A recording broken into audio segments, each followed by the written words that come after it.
자, 반갑습니다. 최멘토입니다. 네, 반갑습니다. 오늘은 이제 정부 정책, 이 정부 정책에서 가장 큰 수혜를 받을 수 있는 기업, 이 정부 정책주로 많이 엮였을 때 당연히 대장주가 될 수 있는 그런 기업을 하나 소개시켜드리고자 합니다. 예, 정책주로 엮일 수도 있고요. 그리고 무엇보다도 기업 자체의 성장성이 너무나 좋습니다. 최근 5개년 동안 매출액은 꾸준히 증가 중이고 영업이익, 당기순이익도 역시는 꾸준히 증가 중입니다.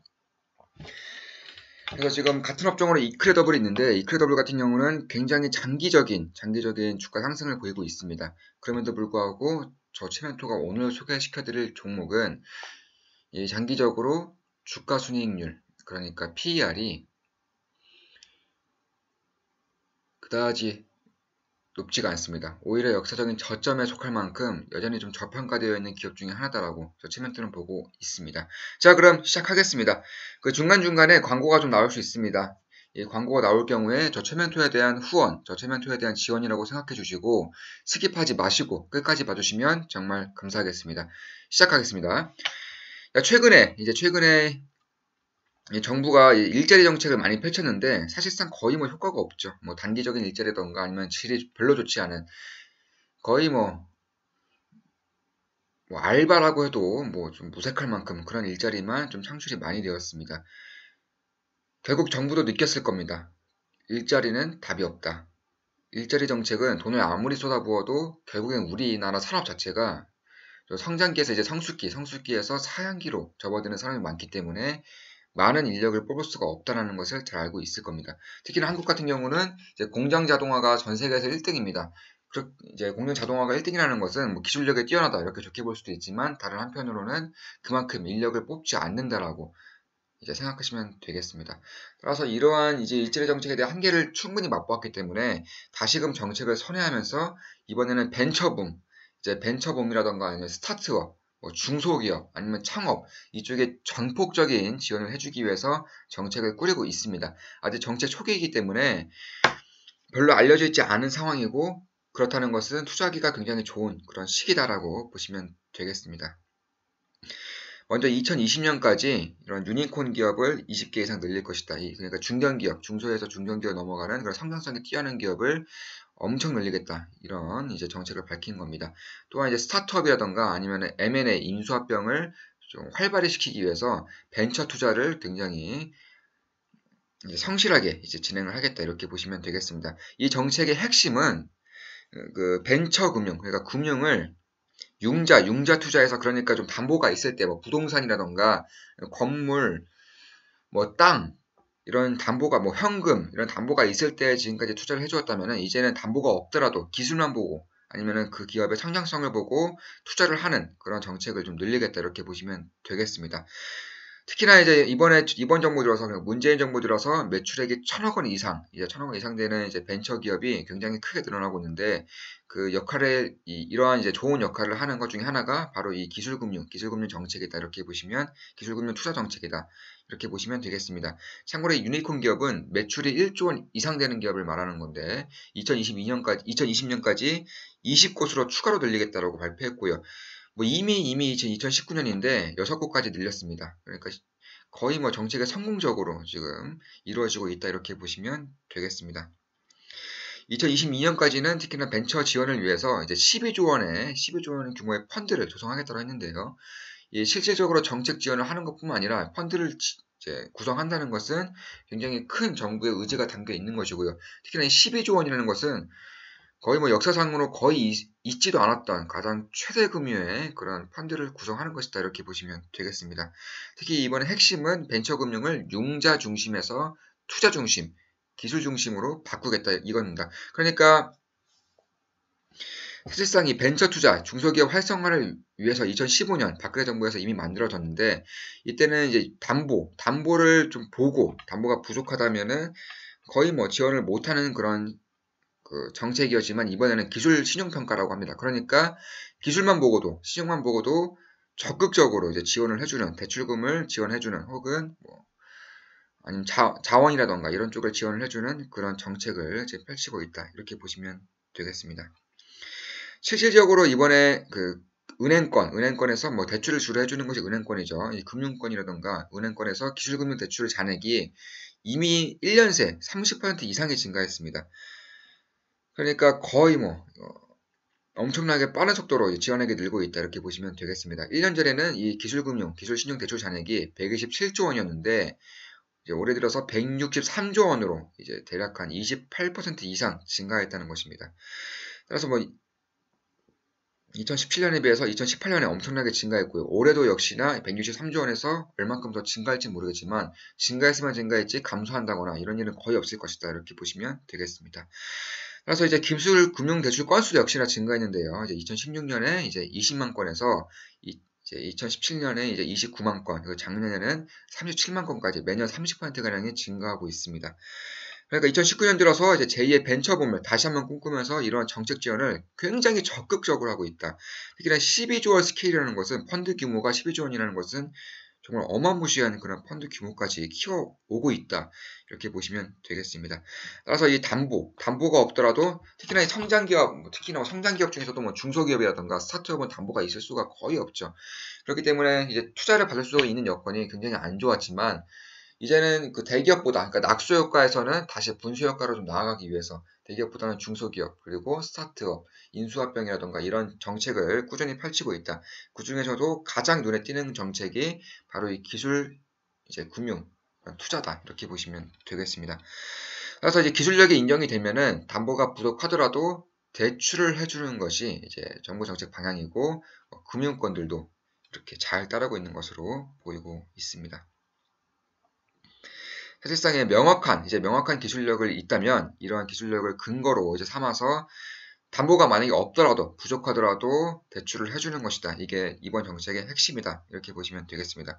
그런데 만약에 은행권 입장에서는 이 담보가 없는 상황에서도 기술만 보고도 이렇게 투자를 해줘야 되기 때문에 거의 뭐 리스크가 좀 있을 수 있다. 이렇게 보시면 되겠죠. 은행권에서 과연 이러한 정책을 잘 따르겠느냐 이러한 의구심이 들 수 있는 건데요. 잘 따르고 있습니다.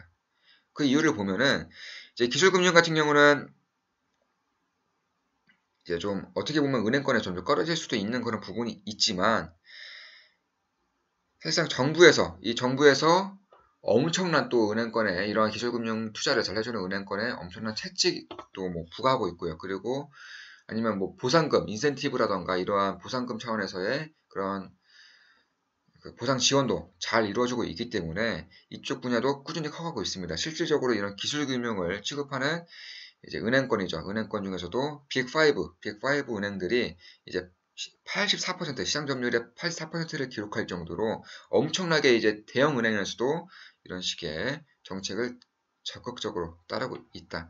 특히 지방은행들도 마찬가지입니다. 뭐 부산은행, 대구은행, 경남은행 이쪽도 역시나 기술금융을 잘 해주고 있는 것으로 좀 나오고 있습니다.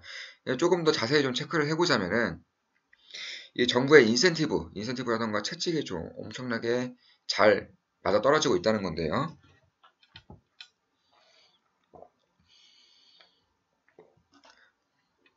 뭐 우수실적, 이번 기술금융 투자에서 우수실적을 거둔 은행 같은 경우는 뭐 세금을 감면해 준다거나 혹은 임직원들에게 인센티브를 더 준다거나 아니면 하위 세개 은행들에게는 이제 이러한 그 상위 몇 개 은행들에 대해 주었던 인센티브를 하위 세 개 은행들에게 이제 실적 부담을 가중시키는, 그러니까 잘 못하는 은행들에게서 조금 그 범칙금이라고 해야 되나요? 아무튼 그런 규제를 통해서 어느 정도 실적 부담을 시킨 이후에 그 부담 시킨 만큼 상위 은행들에게 나눠주는 그런 정책을 펼치고 있다.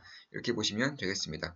특히 은행 중에서도 이제 자금 회수가 높은 이제 대출에 집중함으로써 은행권 자체적으로도 리스크를 줄이고 있는 것은 이제 사실입니다. 따라서 이런 기술금융 정책이 정부에서 끝나는 것이 아니라 정부에서도 이제 산업권에서도 이제 정부에서 산업권으로 굉장히 잘 이루어지고 있다. 이렇게 보시면 되겠습니다. 특히 기술금융 투자가 임직원 성과금에 이제 직접적으로 반영이 되기 때문에 역시 이런 기술금융에 차지하게 될 비중이 점차 늘어날 것이다. 이렇게 보시면 되겠습니다. 특히 은행장의 경우에는 기존 성과급보다 최대 12%를 더 지급해주는 이런 파격적인 인센티브 제도를 펼치고 있기 때문에 역시 은행을 이제 그 한 지점을 이끌고 있는 은행장으로서도 굉장히 좋은 기회로 작용을 하고 있다. 이렇게 보시면 되겠습니다. 따라서 이제 기술 신용 평가를 이제 자체적으로 이제 시행하는 기업, 이제 은행들도 많이 늘고 있고요. 특히 메이저 5개 은행들의 이제 편중이 되어 있는 상황에서도 여전히 그 지방 은행이라던가 메이저 5개 은행에서도 좀 이러한 분야를 좀 더 늘리기 위해서 더 자체적으로도 노력을 하고 있다. 이러한 모습이 많이 보이고 있습니다. 따라서 이렇게 상이하게 인센티브라던가 세칙을 좀 이제 선사를 함으로써 부과를 함으로써 정부에서 산업권으로 굉장히 잘 이런 정책이 펼쳐지고 있다. 이렇게 보시면 되겠습니다.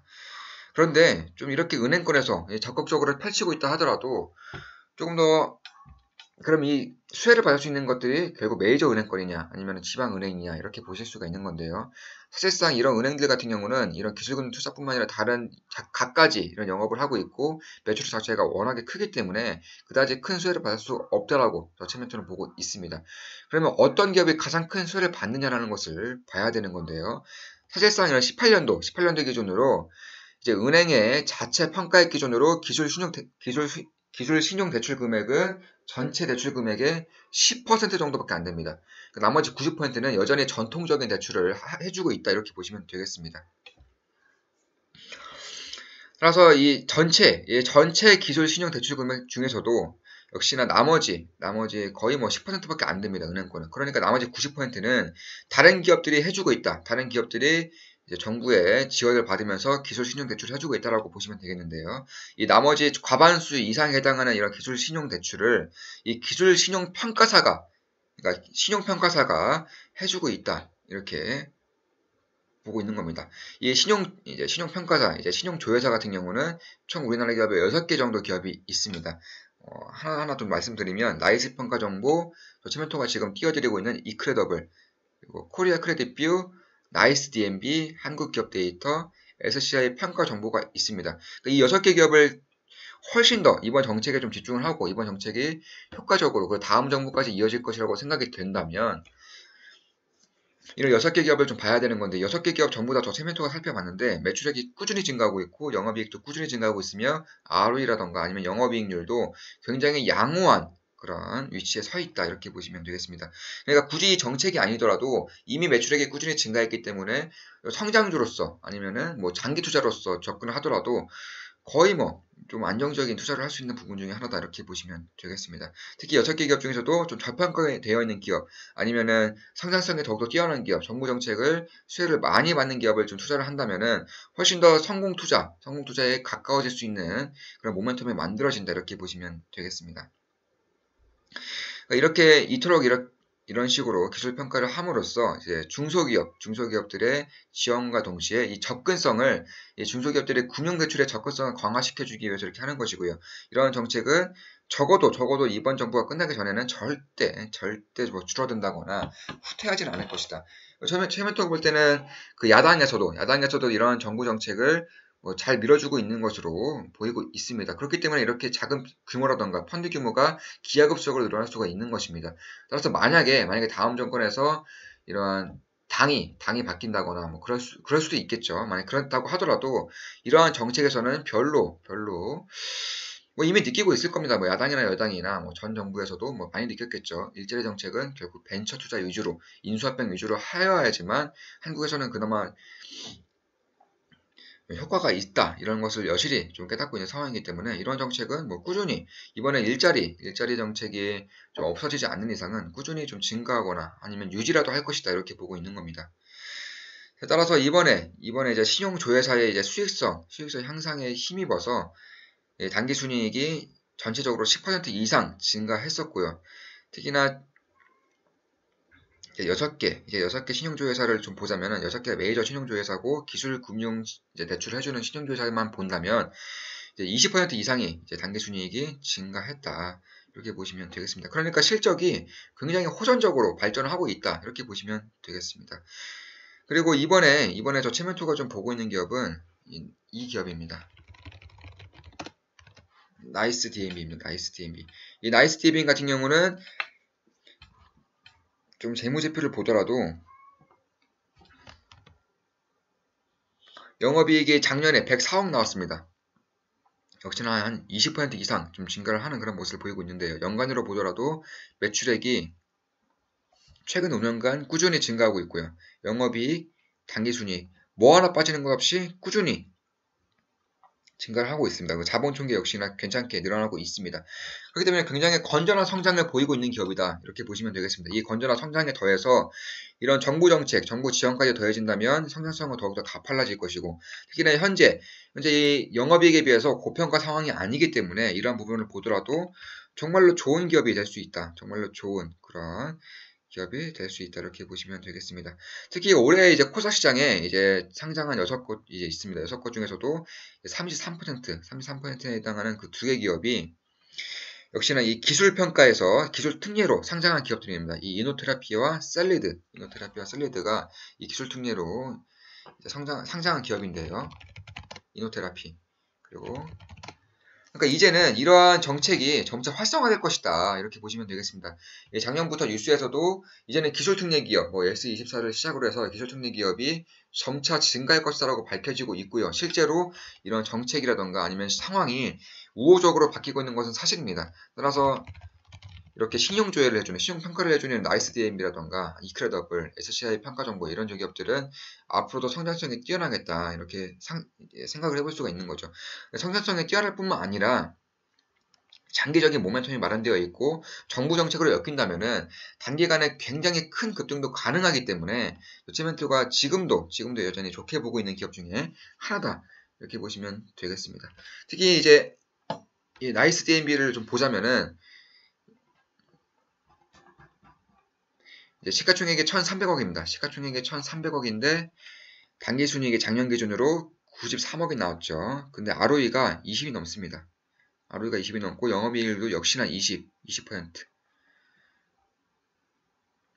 예, 맞습니다. 절대 고평가가 아니죠. 영업이익도 104. 그러니까 PR로 치더라도 그다지 고평가가 아니라는 겁니다. PR도 11. 역사적으로 가장 작은 PR을 지금 유지하고 있다. 그렇죠. 그런데 성장성은 가장 뛰어나고 정부 정책 수혜도 가장 크게 받을 수 있는 기업이다. PBR도 성장주에도 불구하고 3이 되지 않는 그러한 상황이고요. 물론 지금 많이 올랐기 때문에 3 정도 될 것 같습니다. 배당 수익률도 이런 식으로 꾸준히 챙겨주는 그런 기업이기 때문에 장기적인 모멘텀으로도 역시나 괜찮은 기업이다. 지금 가장 장기적인 성장을 하고 있는 기업이 이크레더블 이쪽 이제 대장주로 좀 보실 수가 있는 건데요. 보시면 완전히 신고가입니다. 완전히 신고가. 단 한 개 정도도 빼놓지 않고 7개년 동안 꾸준히 주가 상승을 일으켰던 그런 기업인 겁니다. 이 기업과도 좀 비교를 했을 때 나이스DMB는 상대적으로 굉장히 저평가다 보시면 되겠습니다. 시가총액이 2,200억이고요. 당기순이익은 이제 125억 원 그리고 ROE는 27. 이것도 장난 아니죠. 그러니까 지금 이크레더블 같은 경우도 그다지 고평가되는 기업은 아니다. 다만 역사적인 주가 위치를 봤을 때 거의 평이한 그 이크레더블 같은 경우는 이제 역사적으로도 평이한 그런 주가에 있기 때문에 그러니까 성장성대로 성장하는 대로 주가가 올라가고 있다 이렇게 보시면 되겠지만 나이스DMB는 단기적으로 성장성 대비해서 주가가 많이 올라 있는 상황이 아니다. 오히려 좀 가장 저평가되는 그런 상황이다라고 보시기 때문에 지금 자리에서는 나이스DMB가 조금 더 좀 매력적인 자리가 아닌가. SCI 평가 정보를 보더라도 이쪽 기업 같은 경우는 이제 기술평가보다는 다른 쪽에서도 역시나 좀 있는 기업이고 또 워낙에 좀 작은 기업이기 때문에 정부 정책에서는 가장 큰 수혜를 받을 수는 없다. 이렇게 보시면 되겠습니다. 특히 실적을 보더라도 너무나 작죠. 그렇기 때문에 이제 정부 측에서도 이제 SCI 평가 정보보다는 이크레더블이라던가 아니면 나이스DMB처럼 사업이 굉장히 탄탄한 기업들 위주로 이렇게 좀 수혜를 몰아줄 가능성이 높은 거고요. 지금 이제 성장성이 나오는 것만 봐도 이쪽 기업은 굉장히 좋은 장기 투자 그런 기업 중에 하나다라고 보시면 될 것 같습니다. 뭐 저체면토는 그렇게 좋게 보고 있고요. 다만 이런 기업들 분석해드리는 것도 매수매도 추천이 아니고요. 뭐 각자 본인 책임이기 때문에 잘 살펴보시면서 성공 투자하신다면은 저체면토는 굉장히 성취감이 큰 그런 보람을 느낄 수 있다. 이렇게 저체면토는 생각을 하고 있습니다. 자, 그럼 이제 매수 범위는 어디냐? 그럼 매수 가능 범위는 어디냐를 좀 살펴봐야 되는 건데요. 단기적으로 잡자면 한 이 정도 지지 라인에서는 충분히 매수 가능하지 않을까. 뭐 이게 1차 매수 라인이다. 이렇게 보시면 되겠습니다. 워낙에 좀 최근에 굉장히 좋은 모습을 보이고 있기 때문에 그리고 보시면은 지금 매물대를 많이 잡으면서 올라가고 있는 것이 느껴지시겠죠? 지금 거래량을 본다거나 혹은 캔들의 이러한 모양을 본다면은 이 매물대, 여기 있는 매물대를 잘 잡아 나가면서 이렇게 상승을 하고 있다. 거래량도 최근에 터졌고요. 그렇기 때문에 이 매물대를 효과적으로 좀 벗겨낸다면은 이제 전고점 라인을 돌파할 수 있지 않을까. 이번 상승 추세에서도 당장 돌파할 수 있지 않을까. 이렇게 저 체면토는 보고 있습니다. 그래서 이제 매수 라인을 다른 종목에 비해서, 다른 기업에 비해서 이렇게 짧게 좀 잡아드리는 그런 그 상황입니다. 역시 이쪽 라인에서도 지라인이 잘 형성되어 있기 때문에 매수가 가능하다라고 보고 있습니다. 따라서 좀 보시면은 이런 식으로 좀 잡아 나간다면은 괜찮지 않을까. 대략 한 8,300원대 중반, 8,300원대 중반에서 7,300원대까지 좀 분할로 잡아 나가신다면 괜찮은 그런 모멘텀이 만들어지지 않을까. 괜찮은 그런 흐름을 보일 수 있지 않을까. 체면토는 이렇게 보고 있습니다. 예, 8,400원 이하에서 7,300원대 중반까지 좀 잡아 나가신다면 어쩌면은 좀 괜찮은 결과가 나올 수도 있지 않을까. 이렇게 보고 있습니다. 2015년에 비해서 성장성이 굉장히 뛰어나고 매출이 많이 늘었음에도 불구하고 역시나 주가는 그다지 오르지 않은 그런 모습을 보이고 있습니다. 보시면은 거의 2배 차이 나죠. 영업이익이라던가 매출액은 2배 차이가 남에도 불구하고 주가는 역시나 거기서 거기인 상황이다. 주봉을 좀 보시더라도 이 라인대가 가장 이제 괜찮은 라인대다. 역시나 8,300원대, 이제 8,300원대 중반에서 역시 7,000원대까지 잡아 나가신다면 좀 괜찮은 투자, 안전적인 분할 매수가 되지 않을까 보고 있습니다. 월봉을 좀 보시더라도 역시 8,300원대에서 7,200원대까지 좀 분할로 잡아 나가신다면 괜찮은 그런 결과를 낳을 수 있다. 이렇게 추천멘토는 보고 있는 겁니다.